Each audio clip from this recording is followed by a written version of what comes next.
Buenos días para todos. ¿Quieren abrir sus Biblias a Juan, por favor? Hoy regresamos a nuestro texto de Juan 4.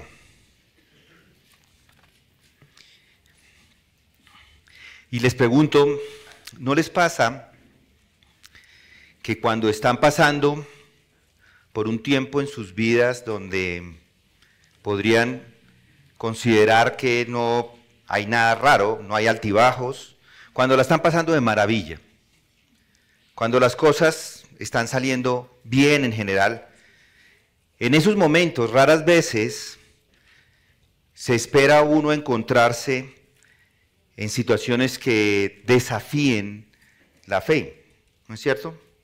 Si la está pasando uno bien, pues la fe está ahí, ¿no es cierto? Cuando estamos pasándola bien no esperamos situaciones inesperadas y mientras no estemos pasando situaciones o momentos difíciles, ni siquiera cuestionamos nuestra fe. Sin embargo, es precisamente en esos momentos inesperados donde la esencia de su fe y de la mía se prueba y se revela. Y hoy quiero que veamos un poco de cómo la fe se revela en la vida de una persona. Y eso lo vamos a ver en esta preciosa historia, esta poderosa historia que tenemos allí en Juan 4. Allí encontramos la narración, una narración que nos lleva a las calles de Caná de Galilea, un lugar que en el pasado fue marcado por un milagro, si lo recuerdan, por el primer milagro que realizó Jesucristo. Allí, si recuerdan, Él convirtió el agua en vino. Y ahora estamos en Juan 4, 46 hasta el 54, nuevamente en Caná, pero con un escenario diferente, completamente diferente. No hay celebración en este momento, no hay festividad esta vez, no hay novia, no hay invitados, sino hay un drama allí que se desarrolla con la llegada de un hombre desesperado. Allí hay una situación con un oficial romano, un oficial del gobierno del rey que probablemente vivía una vida sin muchos altibajos. Sin embargo, su condición ha cambiado y ahora este hombre está buscando a Jesús. Este hombre ha escuchado de los milagros de Jesús. Por supuesto que ha escuchado, porque es en la misma región. Y se encuentra desesperado con una situación personal. Este hombre está en medio de una dificultad que lo mueve de esa situación cómoda probablemente a una con miedo y temor. ¿Se ha preguntado usted cómo es que alguien puede pasar de tener una vida tranquila a ser temeroso? ¿Cómo alguien puede pasar o cruzar ese umbral? Bueno, hay diferentes momentos. En algunos casos es el dolor, la enfermedad, la pérdida de un familiar que lo llevan a temer. Pero en este caso, el caso del oficial fue la enfermedad de su hijo. Él temía porque su hijo iba a morir. Él sabía, un problema que ninguna persona con posición social o riqueza podría ayudarle a solucionarlo. Y la muerte es algo que afecta a todas las personas de este universo. Y es lo que está afectando de forma profunda a este hombre, la muerte o el temor a la muerte. Y la muerte es una poderosa influencia que cualquier persona puede tener. Y a este hombre se le da la solución, poner la fe en Jesucristo el Mesías. Y a lo largo de nuestro estudio de este pasaje hoy, vamos a explorar cómo la fe se manifiesta no solo en momentos de desesperación, sino también en la vida cotidiana. Veremos cómo la fe del oficial fue puesta a prueba y cómo respondió Jesús a su súplica. Y vamos a ver qué lecciones podemos extraer para nosotros, para aquellos que no solamente están buscando los milagros, sino que se sostienen en la promesa y en la palabra de Dios. Así que mientras abre su corazón y abre su mente a esta historia, le invito a que cada uno de ustedes reflexione sobre su propio caminar de fe. ¿De qué lado está hoy? ¿Está viviendo sin muchos altibajos y con una buena vida en general o está viviendo momentos de dificultad? ¿Está listo para cruzar el umbral de las dificultades con la confianza de que Jesús no solamente está del otro lado, sino que ha emprendido ese camino hacia ustedes? Demos lectura al texto, versículo 46, capítulo 4. Entonces vino otra vez a Caná de Galilea, donde había convertido el agua en vino, y había allí cierto oficial del rey, cuyo hijo estaba enfermo en Capernaum. Cuando él oyó que Jesús había venido de Judea a Galilea, fue a su encuentro y le suplicaba que bajara y sanara a su hijo porque estaba al borde de la muerte. Jesús entonces le dijo: si no veis señales y prodigios, no creeréis. Y el oficial del rey le dijo: Señor, baja antes de que mi hijo muera. Jesús le dijo: vete, tu hijo vive. Y el hombre creyó la palabra que Jesús le dijo y se fue. Y mientras bajaba, sus siervos le salieron al encuentro y le dijeron que su hijo vivía. Entonces les preguntó a qué hora había empezado a mejorar, y le respondieron: ayer a la hora séptima se le quitó la fiebre. Y el padre entonces se dio cuenta que fue a la hora en que Jesús le dijo: tu hijo vive, y creyó él y toda su casa. Esta fue la segunda señal que Jesús hizo cuando fue de Judea a Galilea. Vamos a pedir a nuestro Señor que nos guíe el entendimiento de esta sección. Padre, al ver estas palabras, al leerlas, al meditar en ellas, Señor, queremos que tú hables al corazón de cada uno de los que aquí nos encontramos, que tú transformes nuestra vida de acuerdo a lo que allí aprendemos. Ayúdanos a expandir, a abrir, a ensanchar más nuestro entendimiento acerca de quién eres tú, acerca de qué es la fe, acerca de cómo alguien puede llegar a tus pies. Ayúdanos, Señor, en esta mañana. Dependemos de ti, dependemos de tu Espíritu Santo para que haga no solamente esa labor de entendimiento, sino esa labor de transformación. Y esa es nuestra oración en esta mañana, y es en Cristo Jesús que te lo pedimos. Amén. Esta sección que tenemos acá se encuentra después de que Jesús ha realizado ese milagro en Caná de Galilea, ese milagro público. Allí Él transforma el agua en vino durante una boda, y eso lo vemos en el capítulo 2, versículos 1 hasta el 11. Y la repetición de un milagro aquí en Canadá nos muestra la importancia de este lugar. Y esos milagros que Jesús hace, los hace para revelar su identidad, para mostrar cuál es su misión en este mundo, y además los hace a su tiempo, es decir, cuando Él decide hacerlos, no cuando es presionado.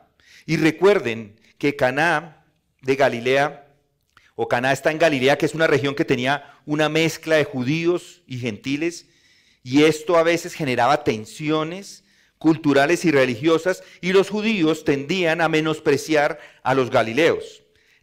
Los consideraban como personas sin educación, de una ascendencia que tampoco les parecía buena, la cuestionaban. Juan 1:46 y el capítulo 7, versículo 52 nos habla de eso. Y los galileos también tenían una reputación de ser revoltosos, alborotadores, y a menudo participaban en protestas y levantamientos contra los ocupantes romanos. Jesús pues crece allí, crece en esa región, en Galilea. En Galilea también recluta la mayoría de sus discípulos. Inicia también su ministerio allí en Galilea. Realiza sus primeros milagros, como lo acabamos de ver. Y él sigue siendo Galileo, a pesar de seguir siendo Galileo y estando en Galilea, donde todos le conocían, le menospreciaron y no le estimaron, como es la profecía de Isaías 53:3. A Jesús no se le honraba en su propia tierra. Y Caná de Galilea, es el sitio de ambos milagros. Y es la región que Jesús elige a pesar de su rechazo, del rechazo que estaba recibiendo, para mostrar, Él la elige para mostrar su poder y enseñar acerca del reino de Dios. ¿Por qué este sitio? Es la pregunta que nos haríamos. Bueno, porque a pesar del rechazo, es el cumplimiento de la profecía que encontramos en Isaías.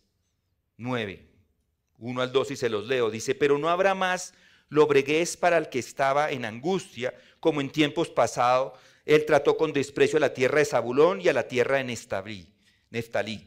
Pero después la hará gloriosa por el camino del mar al otro lado del Jordán, Galilea de los gentiles. El pueblo que andaba en tinieblas ha visto gran luz. A los que habitan en tierra de sombra de muerte, la luz ha resplandecido sobre ellos. Aquí tenemos a Jesús mostrando la luz. Esta es la profecía muchos años antes, 700 años antes, acerca de Galilea, donde la luz va a resplandecer allí.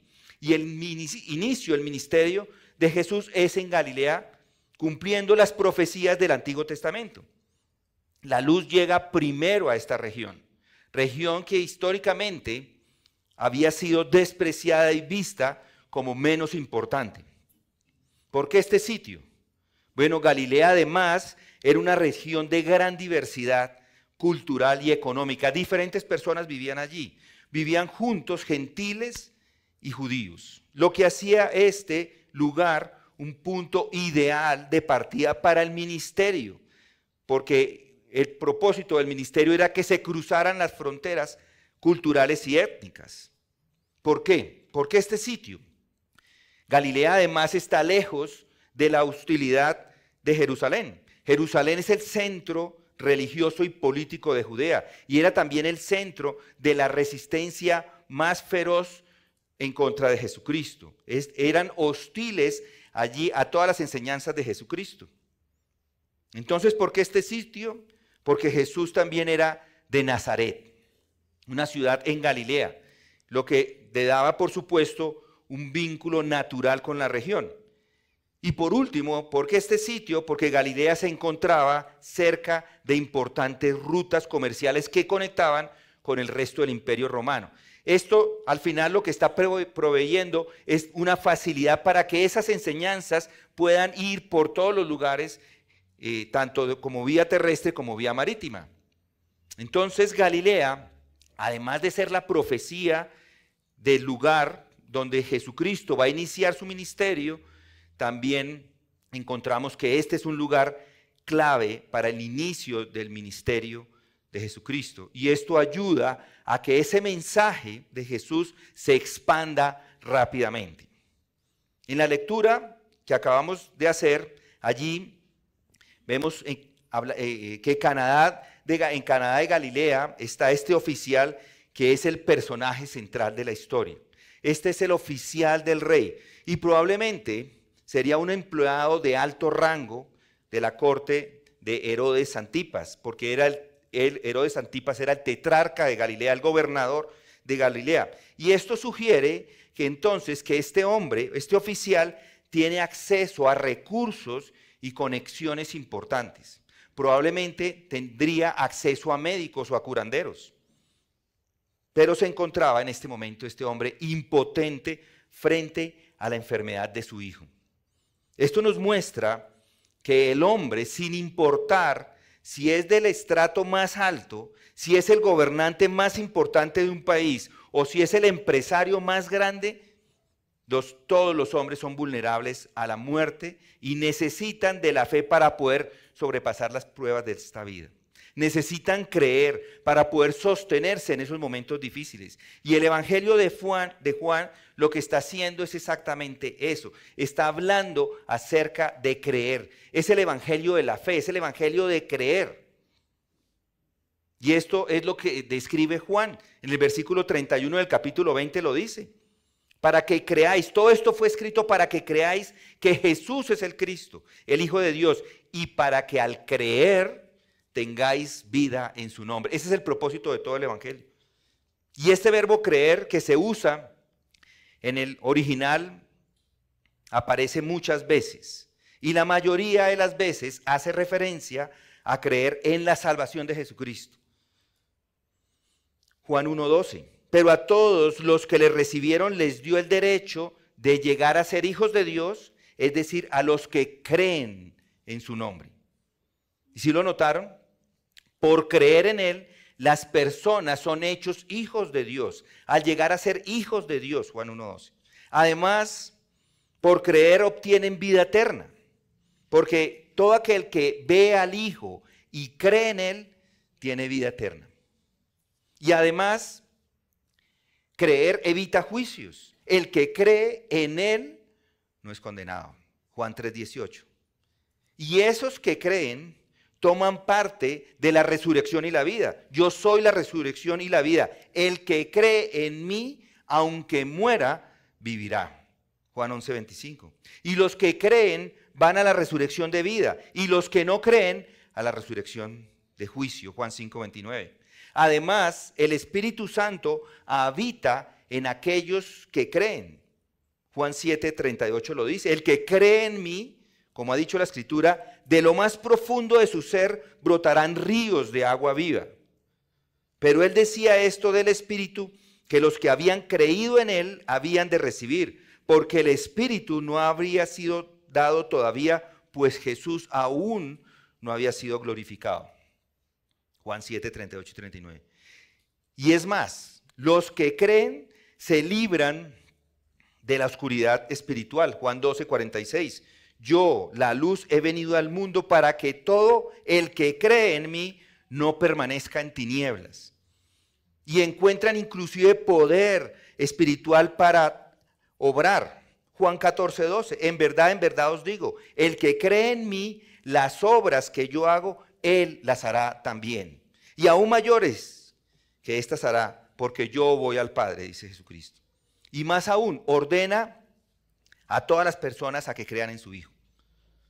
¿Recuerdan cuando la multitud les preguntó, qué debemos hacer para poner en práctica las obras de Dios? En Juan 6:26, y él mismo responde, esta es la obra de Dios, que creáis en el que ha enviado, en el que Él ha enviado. Si notan la importancia de creer, y todos esos versículos están en Juan. Juan es el evangelio de creer, pero la tragedia es que la mayoría de las personas se niegan a creer en Jesucristo.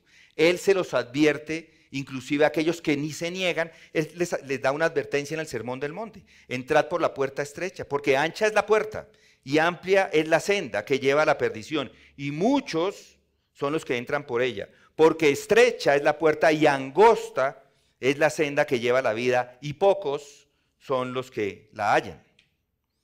Y esa es la misma verdad que él declaró, porque muchos son llamados, pero pocos son los escogidos. Mateo 22:14. A pesar de las buenas obras o de un celo religioso, los incrédulos nunca pueden agradar a Dios. Y sin la fe es imposible agradar a Dios, porque es necesario que el que se acerca a Dios crea que Él existe y que es el remunerador de los que le buscan. Hebreos 11:6. No creer es el pecado que le condena. Es el pecado por el cual se sentencia a las personas finalmente en el infierno. Pues todos los otros pecados tienen perdón para quienes se arrepienten y creen en Cristo. Pero el que no cree ya ha sido condenado, porque no ha creído en el nombre del unigénito Hijo de Dios.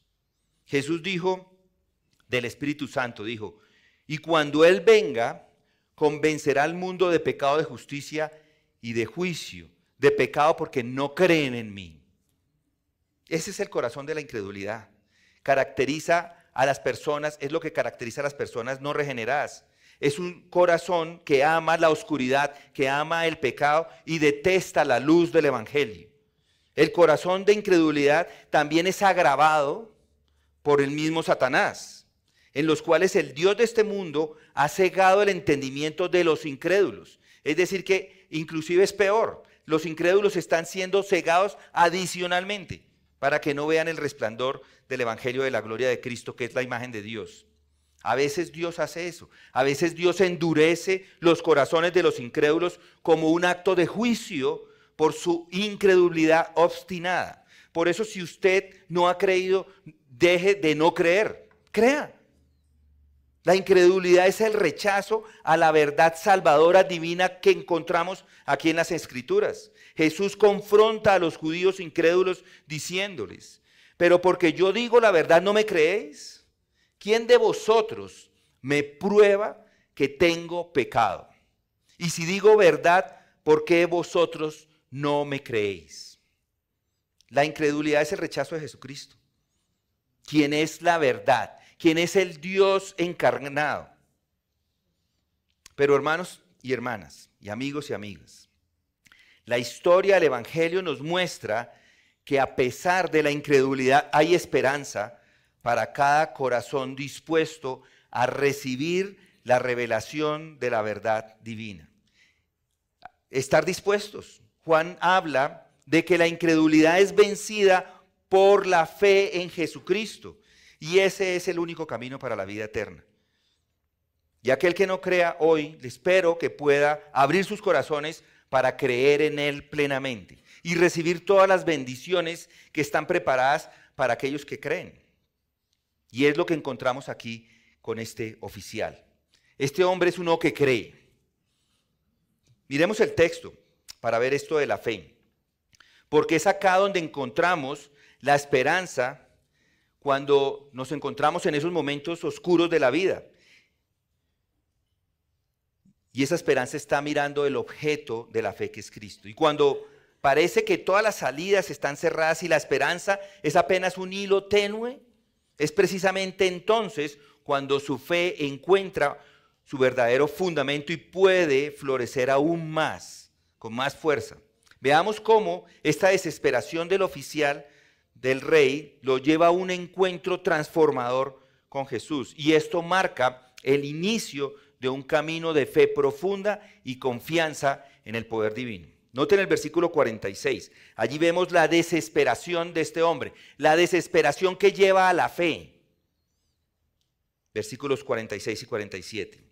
La desesperación de este oficial lo lleva a buscar a Jesús. Noten el versículo 46. Entonces vino otra vez a Caná de Galilea, donde había convertido el agua en vino.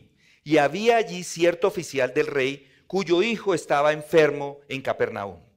Jesús está en este momento regresando a Caná, y esto nos recuerda su primer milagro, por supuesto, y la repetición del lugar nos invita a esperar otra vez un acto divino cuando él lo menciona. Y hay ironía, inclusive, en esas palabras, porque noten el versículo 45. Así que cuando llegó a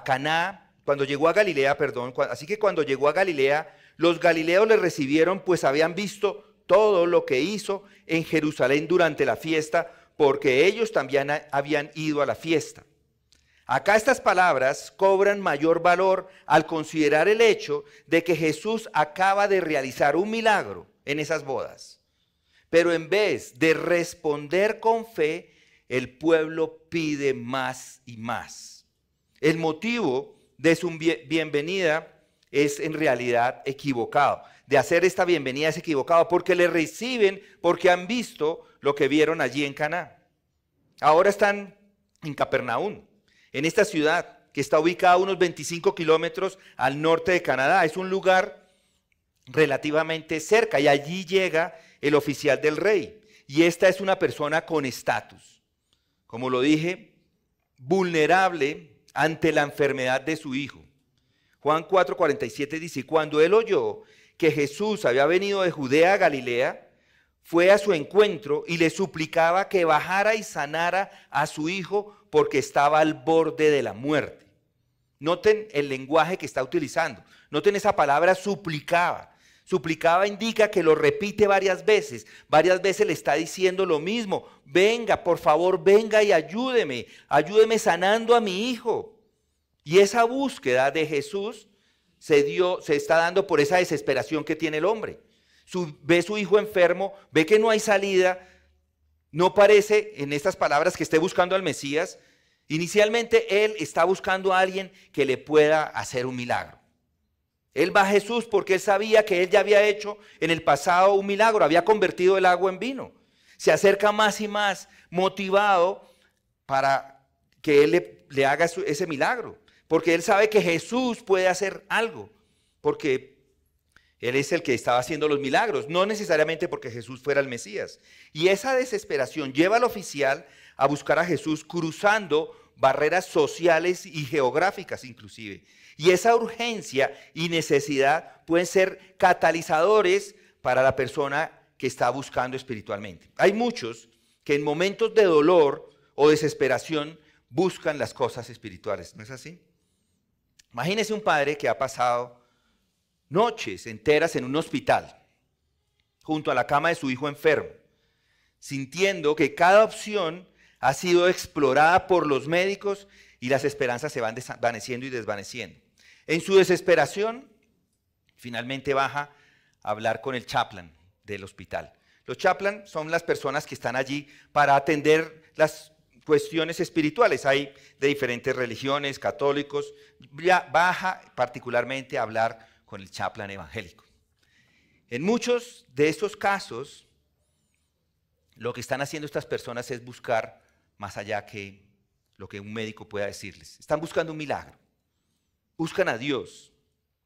Muchos de ustedes conocen al hermano Josías Grauman. Yo trabajé con él varios años en el seminario allí en Los Ángeles. Y muchos de ustedes han escuchado sus enseñanzas o sus predicaciones. Él es el director académico del seminario. Él fue chaplain en uno de los hospitales más grandes allí en Los Ángeles. Y él nos contó una serie de testimonios de la cantidad de oportunidades que se presentaron para compartir el evangelio. ¿Y por qué se presentan? Porque es el momento. Es cuando las personas están listas, quieren que les hagan el milagro, que les den un consuelo, que algo pase. Son momentos difíciles para las personas. Y es en esos momentos que las personas están más dispuestas a escuchar acerca de un Salvador. Es igual cuando hay problemas financieros. Hace un tiempo unas personas que se encontraban en situaciones financieras difíciles, en ese momento se acercan porque no tienen trabajo, están pasando por un momento difícil, están buscando trabajo y nada aparece. Entonces vienen a Comunidad de Gracia y buscan el apoyo espiritual. ¿Sí notan? La desesperación lleva a esas personas a cruzar el umbral de la iglesia. Los enfermos o los que tienen familiares enfermos están buscando respuestas a algo o algo que les dé ese consuelo. Otros buscan oportunidades laborales, pero al final, en su búsqueda, muchos en realidad no encuentran lo que están buscando, pero probablemente encuentran algo aún mayor, que es la salvación. Y es lo que pasa en muchos casos. Y esa es la historia que Juan nos está ilustrando. Cómo Dios puede usar situaciones difíciles y desesperantes y dirigir las personas hacia Él. Y esto nos muestra que Dios está en control de todas las circunstancias y que Él es un Dios soberano y que nada ocurre fuera de su control divino y que puede usar cualquiera que sean las circunstancias, todas las circunstancias para acometer sus propósitos, incluso las más adversas, para cumplir sus propósitos divinos.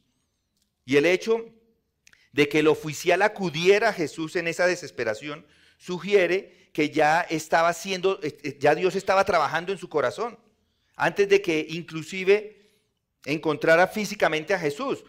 Hay personas en las que Dios está trabajando inclusive desde antes, no necesariamente son salvos, pero ya hay un trabajo del Señor en sus vidas.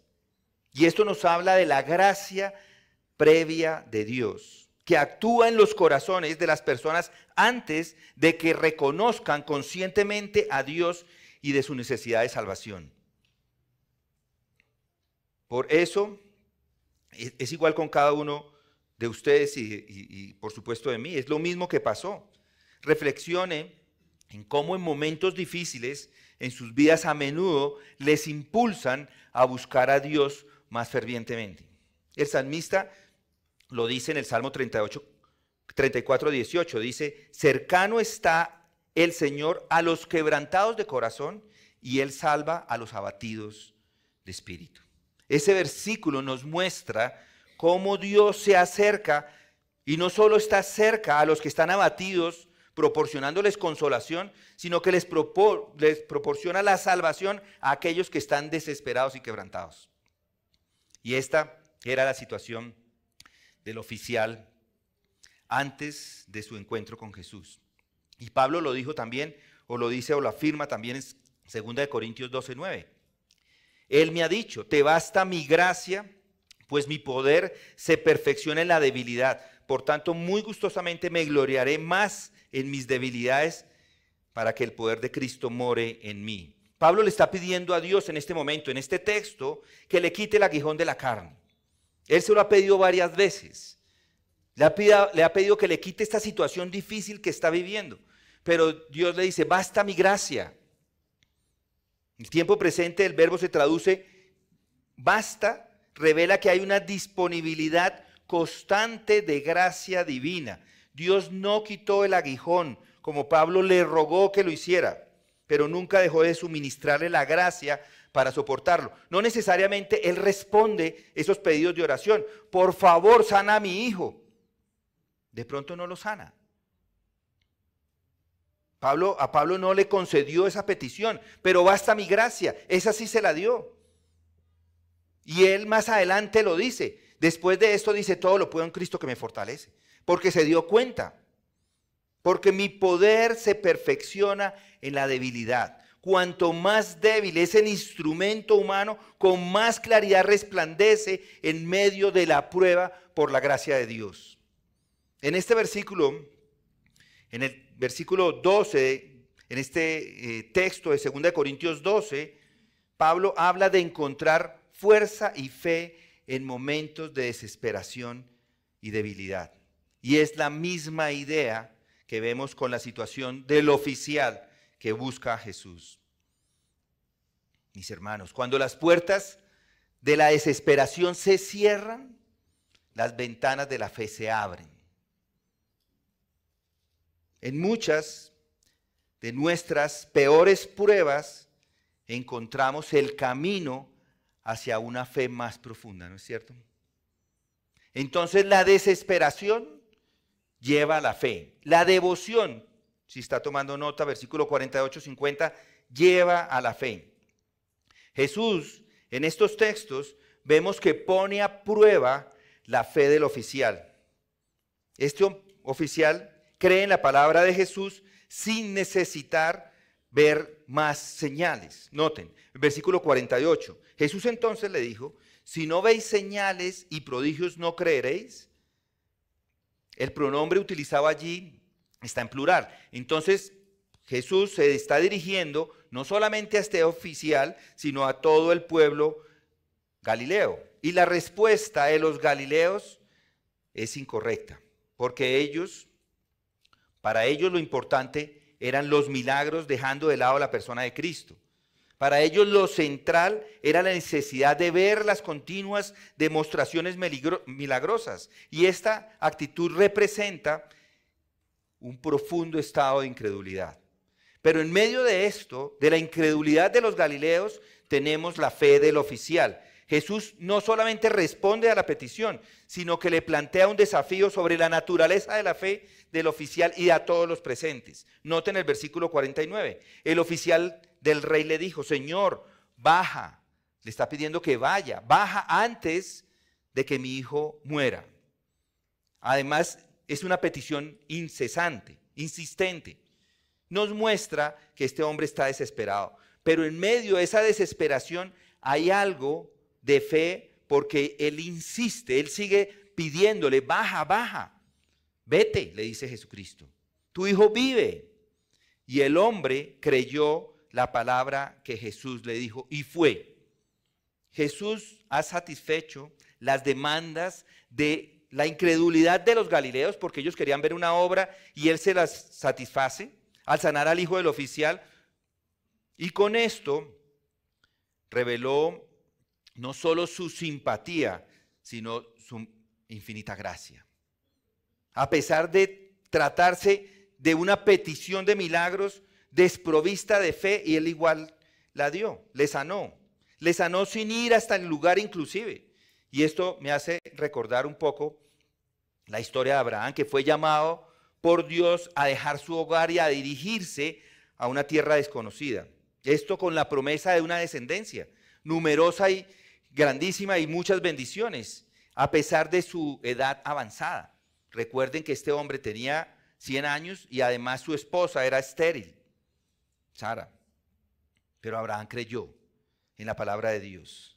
Y ese acto de fe no requería ninguna evidencia visual, sino confianza completamente en lo prometido. Y es lo que le está sucediendo al oficial. El hombre creyó. Jesucristo ni siquiera bajó, no fue. Él creyó la palabra de Jesucristo, versículo 50. Creyó la autoridad de la palabra de Jesús. Y la respuesta del oficial muestra su fe en la palabra, en la simple palabra de Jesús, sin requerir ninguna seña o señal adicional. Y esto nos resalta la autoridad de Jesús y su palabra, y enfatiza que sus palabras son suficientes para la fe y la práctica. Es un llamado a valorar y confiar en las Escrituras como la palabra de Dios. En él vemos una fe verdadera. Esta interacción entre Jesús y el oficial resalta una fe que no está basada en la evidencia, él no lo vio, sino en la confianza y en la promesa de Jesucristo. Esto refuerza el concepto bíblico de Hebreos 11:1. La fe es la certeza de lo que se espera, la convicción de lo que no se ve. Por eso, confíe en las promesas de Dios, aún cuando veas signos o no veas signos inmediatos de su obra. Es lo que vemos en Mateo 8:8. Pero el centurión respondió, allí dice: Señor, no soy digno de que entres bajo mi techo, mas solamente di la palabra y mi criado quedará sano. Es un evento similar al que tenemos aquí en Juan. No soy digno de que entres bajo mi techo. Y la tradición judía era, si alguien iba a una casa de un gentil, quedaba ceremonialmente impuro. Y el centurión probablemente estaba familiarizado con esa ley y se sintió indigno de hacer que Jesús sufriera semejante inconveniente por su causa. Tenía también suficiente fe para saber que Jesús podía sanar con solo decir una palabra. Y ese pasaje nos refleja esta situación que es similar, en la que la palabra de Dios, en la palabra de Jesucristo es suficiente para sanar. Y destaca igualmente la palabra, su palabra y la fe en la autoridad, sin necesidad de ver signos físicos. Pablo lo dice en Romanos 10:7. Así que la fe viene por el oír, y el oír por la palabra de Cristo. Nada está diciendo de ver, oír. La palabra de Cristo significa el mensaje acerca de Cristo, el oír el evangelio. Ese versículo refuerza el concepto de que la fe se fundamenta y fortalece al escuchar la palabra de Dios. Y esto es algo que el oficial experimenta cuando toma la palabra de Jesús como garantía de la sanación de su hijo. Creer sin ver, esa es la verdadera esencia de la fe. Y confiar en la palabra de Dios es nuestra mayor fortaleza. La palabra de Dios es suficiente y su promesa es nuestro faro en momentos de oscuridad. Entonces tenemos la desesperación que lleva la fe, la devoción que lleva la fe y la declaración que lleva la fe. Noten el versículo 51 al 53. Aquí vemos cómo el oficial recibe confirmación de la sanidad de su hijo al regresar a casa. Lo que pasa con eso es que confirma su fe y no solamente confirma la suya, sino que los de su casa creen. Noten. Y mientras bajaba, sus siervos le salieron al encuentro y le dijeron que su hijo vivía. Entonces le preguntó a qué hora había empezado a mejorar. Y le respondieron, ayer a la hora séptima se le quitó la fiebre. El padre entonces se dio cuenta que fue a la hora en que Jesús le dijo, tu hijo vive. Y creyó él y toda su casa. Esa hora séptima es cerca de la 1 de la tarde, si se calcula desde el amanecer. Hay además un día de camino. Entonces, por eso es que el centurión hace esa pregunta. ¿A qué hora? Porque hay tiempo. La hora es la cual el hijo del oficial había recibido esa sanidad y correspondía con exactitud a aquella con la cual Jesús había interactuado con este hombre. Y esto sirve para fortalecer la fe del oficial. Y como resultado, toda su casa creyó. la fe fue extendida a otros. El testimonio se lo llevó a otro. El testimonio de este oficial se extiende a su familia. De esto hablamos el domingo pasado, de cómo el testimonio es poderoso, cómo ese testimonio, cómo esa declaración es un instrumento que Dios usa para que otros crean. El testimonio produce un impacto comunitario y es lo que sucede aquí con este hombre y su encuentro con Cristo. Si comparte su testimonio, él puede usarle para que otros crean. No solo para que usted afirme su fe, sino para que todos los que estén alrededor también crean.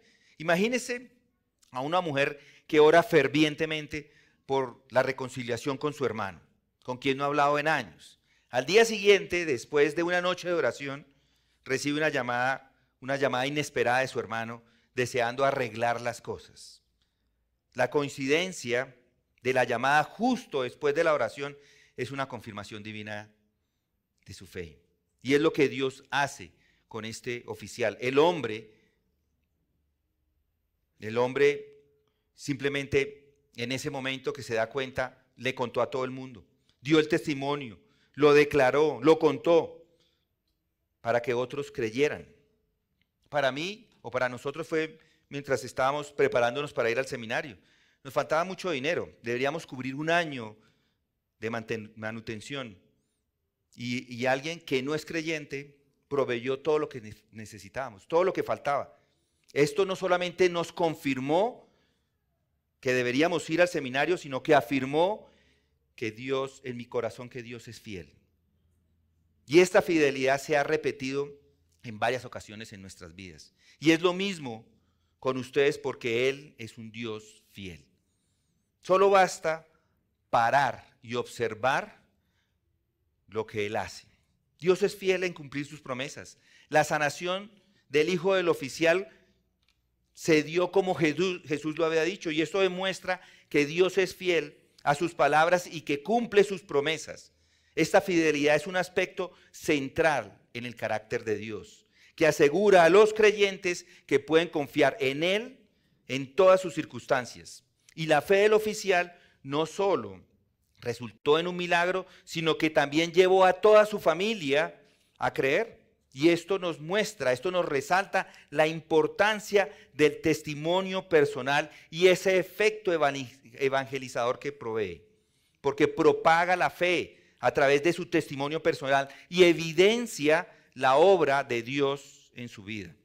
Es de lo que nos habla el apóstol Juan en 1 de Juan 5:14, y esta es la confianza que tenemos delante de Él, que si pedimos cualquier cosa conforme a su voluntad, Él nos oye, y sabemos que Él nos oye en cualquier cosa que pidamos, sabemos que tenemos las peticiones que le hemos hecho. Estos versículos hablan de la seguridad que tenemos en Dios cuando nuestras oraciones son respondidas, algo que experimenta este oficial cuando su hijo es sanado. Y esta es la confianza. Los cristianos deben saber con confianza absoluta que Dios responde cada oración cada vez que se acercan a ellos. Pero recuerden, responde conforme a su voluntad. Esa frase es como una llave estratégica para que la oración sea contestada. Señor, no lo que yo quiera, que se haga tu voluntad, es la oración. Y no según lo que deseamos o insistimos en que se haga por nosotros.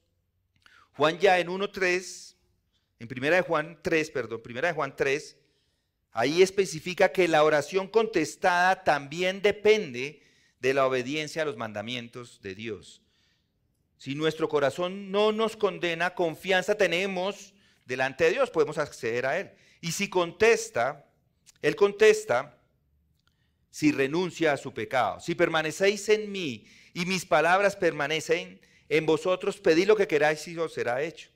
Y si los creyentes conocen la palabra de Dios, conocen su voluntad y practican aquellas cosas que le agradan, nunca deben insistir en que se haga su propia voluntad, sino que se haga la de Dios. Procurar su voluntad por encima de todas las cosas, para que se haga no sus deseos, sino los deseos de Dios. Y en esos casos Él les oye.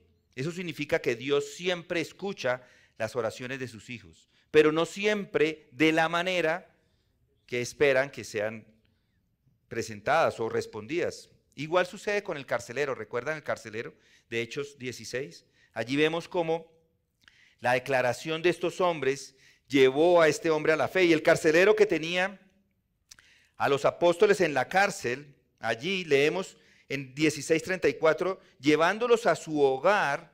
Él los llevó, después de que los tenía allí en la cárcel, le ha creído, los llevó a su hogar, les dio de comer a los apóstoles y se regocijó grandemente por haber creído en Dios con todos los suyos. Los llevó a su casa, les puso la mesa y se regocijó con toda su casa habiendo creído en Dios. Este versículo muestra cómo la fe de un individuo puede impactar y llevar a la conversión de toda una familia. Similar a lo que sucede con el oficial y su casa después de la sanación de su hijo. Cuando Dios actúa, la fe se transforma en certeza y cada respuesta divina es un eco de su fidelidad. Él es un Dios fiel. La fe vive y crece, no solo en el corazón que cree, sino también en los que son testigos de su poder transformador. Entonces, hermanos, después de observar cómo la desesperación y la palabra pronunciada llevan a este oficial a creer, llegamos a una culminación poderosa que confirma la autenticidad de su fe y la soberanía de Cristo en todas las cosas. Llegamos a la demostración de la fe. Tenemos la desesperación que lleva la fe, la devoción que lleva la fe, la declaración que lleva la fe, y ahora llegamos a la demostración de la fe. Esta fue la segunda señal, versículo 54, que Jesús hizo cuando fue de Judea a Galilea. Este versículo no solamente cierra el relato del milagro, sino que hace énfasis en la importancia de las señales que Jesús realizó. Las señales no son meros actos de poder, sino manifestaciones visibles de la divinidad de Cristo y de su misión redentora. Diseñadas estas señales para fortalecer la fe de quienes las presencian y oyen hablar de ellas. Esta es la segunda señal, realizada en un contexto familiar, pero con un impacto profundamente personal, para el oficial, para su familia igualmente. Y demuestra cómo Jesús conecta la fe personal con un propósito divino más amplio.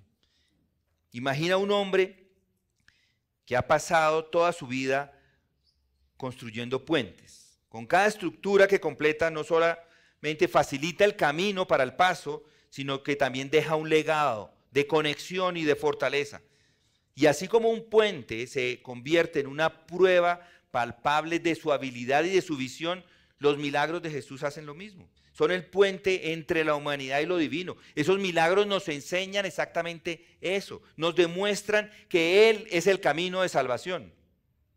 Este milagro es una demostración clara de la fe verdadera en Jesús que conduce a resultados tangibles. No solamente sana al hijo del oficial, sino que también se fortalece la fe de todos los que están involucrados, todos los que escuchan la historia. Y esto nos enseña que nuestra fe, aunque personal, tiene un impacto comunitario y puede ser luz que guíe a otros hacia Cristo. Y es lo que hacían los discípulos. Recibiréis, dice Hechos 1:8, pero recibiréis poder cuando el Espíritu Santo venga sobre vosotros y me seréis testigos en Jerusalén, en Judea y Samaria y hasta los confines de la tierra. Este versículo nos muestra cómo los actos de Jesucristo a través del Espíritu Santo equipan a los creyentes para testificar eficazmente, extendiendo esa fe a través de sus propias historias de transformación. Marcos 16:20 dice, y ellos salieron y predicaron por todas partes, colaborando al Señor con ellos y confirmando la palabra por medio de las señales que les seguían. Aquí vemos cómo las señales, cómo los milagros de Jesús sirven para confirmar la verdad del Evangelio de Jesucristo y fortalece la fe de quienes escuchan y ven todas estas maravillas. Mis hermanos, hemos recorrido juntos esta historia. de un hombre que ha estado atrapado entre la desesperación y la esperanza. Un oficial, el oficial del rey, que se acerca a Jesús, inicialmente motivado por haber presenciado un milagro, pero más tarde es movido por la necesidad, por esa necesidad apremiante de un padre por su hijo.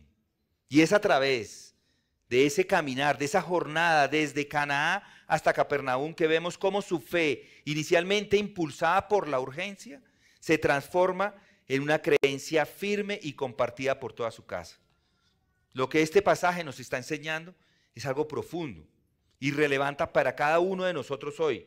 Primero recuerde que la fe verdadera a menudo nace en momentos de gran necesidad, cuando estamos al borde del abismo, cuando la ayuda humana parece insuficiente. Es entonces cuando la fe encuentra su verdadero fundamento. Fe en Cristo, fe en Dios. Jesús no rechazó al oficial por su desesperación, sino que le respondió de una manera que fortalece su fe.